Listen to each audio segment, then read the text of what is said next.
And I've thought a lot about that. Like, cause even Olivia, Kaylee's sister, she's got all these questions. And I've said, like, would you want someone to interview him? Like, would you want that? And she's like, well, but I was at the sentencing sitting right behind the families.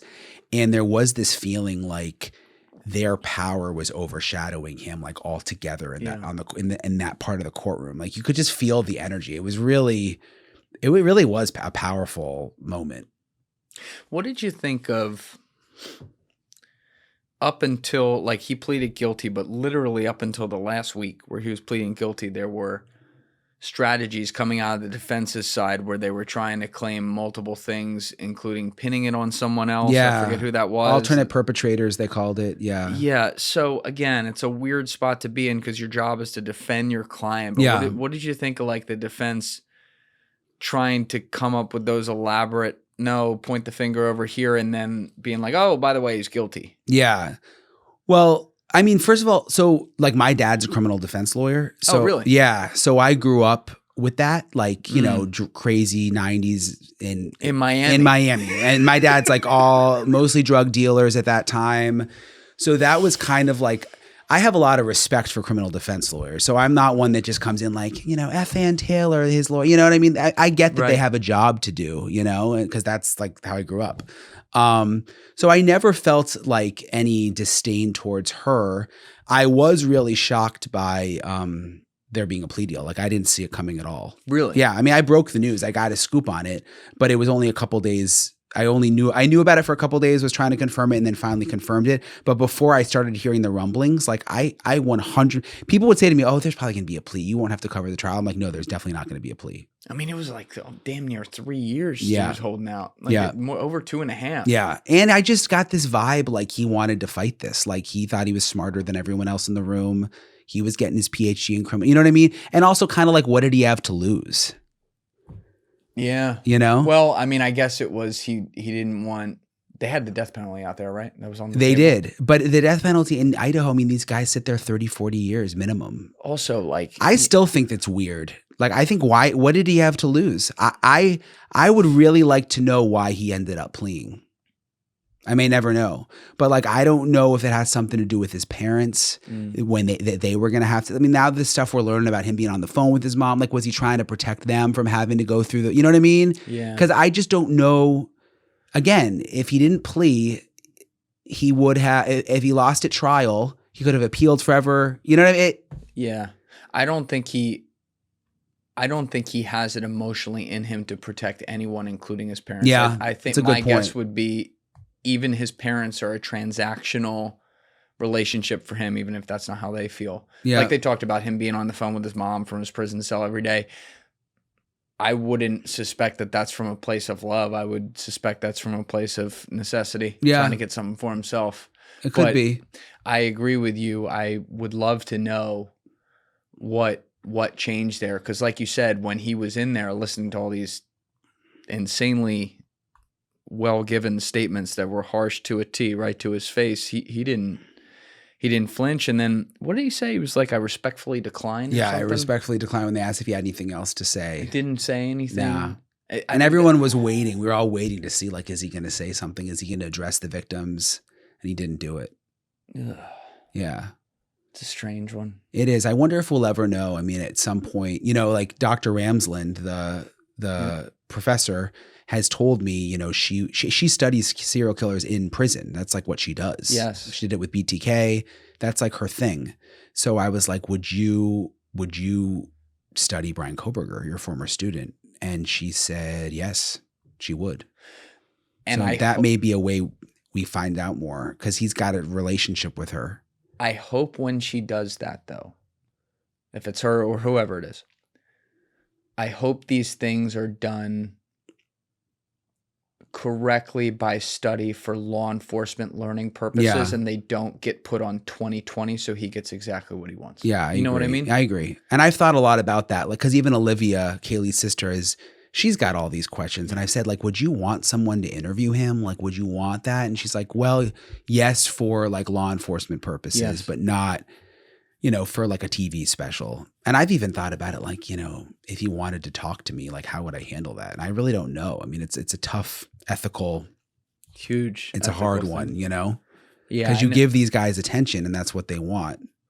Yeah. And like he's admitted the guilt as Correct. well. He's not. It's very different before he admitted the guilt, I think, because when someone's innocent until proven guilty, it's like they sort of have a voice. Yeah. I hope you're not put in that position. Yeah. I'm not sure I'd really want to interview him, honestly. Yeah. I mean, I've gotten close to the families and it's just, I don't know, it'd be a weird situation. Yeah. How was it after the fact, like interviewing Olivia once she had like at least her day in court with that?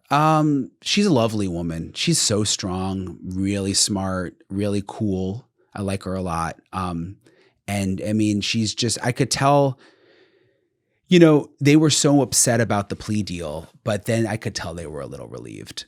That's over. They were, you know what I mean? They were mad at first, but even now I had dinner with them a couple weeks ago. They feel like a weight has been taken off their shoulders a little bit. I can tell.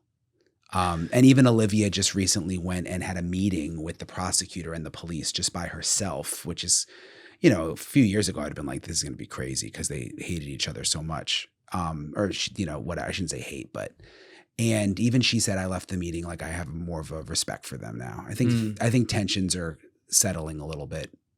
Yeah, and that's good because it didn't feel to me like there was any ill intent or anything like that with the prosecution. Again, they're weighing the fact that they have 4 different families here, 4 different victims. The case has been going on for 3 years. The guy was going to admit that he did it. You know? It's just that these victims, and this is just the way our system's set up, but the system is set up to protect the defendants. That is the way it's all set up. Right. And so these victims, and I see it time and time again, when you haven't seen this and you're new to this, and these people get thrown into it, they don't realize like you don't have the rights. Yeah. You get kind of screwed over throughout the whole process. Mm-hmm. Everything is about protecting the defendant. And it's hurtful to people. I mean, that's the way, you know, that's the way it's set up, but it's hard when you're going through it. Yeah. And I, from a constitutional perspective, I understand that. Yeah, of course. I understand that. It's just, you know, you're living as as the family of a victim, you're living in limbo during that whole process. And that's, you know, it's tough to imagine that. That is nice to hear that at least there's been dialogue after the fact now. Yeah. And there's, you know, you're not demonizing each other or anything like that. Yeah. I would understand why that would happen. But, you know, do you ever, because your dad literally did this, I would imagine whenever you're working on a case of any profile, like, do you ask him about it or like how he would handle it? Totally. Yeah.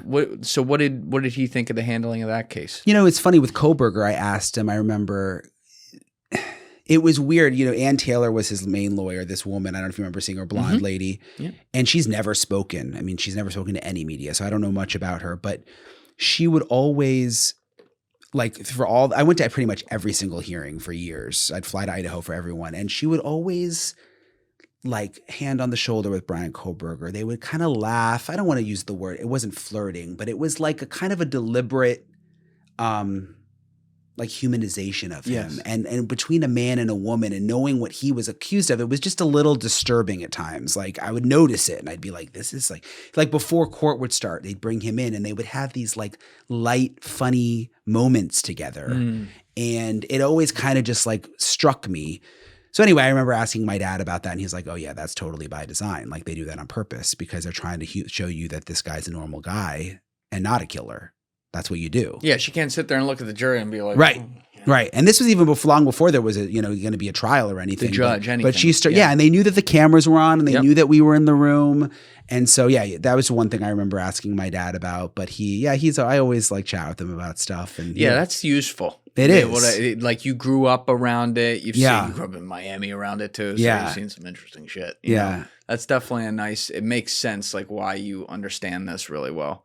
But also, you know, the defense attorneys, like one of my friends is Brian McMonagle, who, you know, one of the best defense attorneys to ever live. Yep. One of the greatest guys ever, right? The reality is he defends people who in some cases are extremely guilty of like the worst shit. And I've asked him about this before we did it back in the day in episode 115, you know, how do you balance that? And number one, it's like I was saying earlier, it's about putting the government to the test, Yeah. constitutional rights, and he looks at that objectively.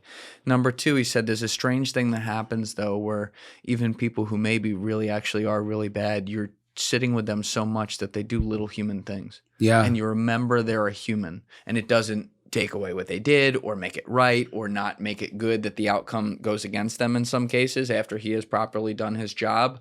But you get in it. You know what I mean? And I don't know. That always stuck with me because I'm like, I deal with people on a day-to-day basis in this job. I really get to know people well. And you wonder, like, if you're spending 10 hours a day with someone, even if they are like actually the worst person, if like a part of you getting invested in it sees, like, as hard as this might be to believe with someone like Kohberger, sees like something that's not the worst thing ever. Well, and that's the thing. I mean, Kohberger is an extreme. Like, you know, I don't know if you believe in evil or whatever, but I mean, that's a bad, I mean, what he did is just, there's really no way that I could sit with Kohberger and feel probably much.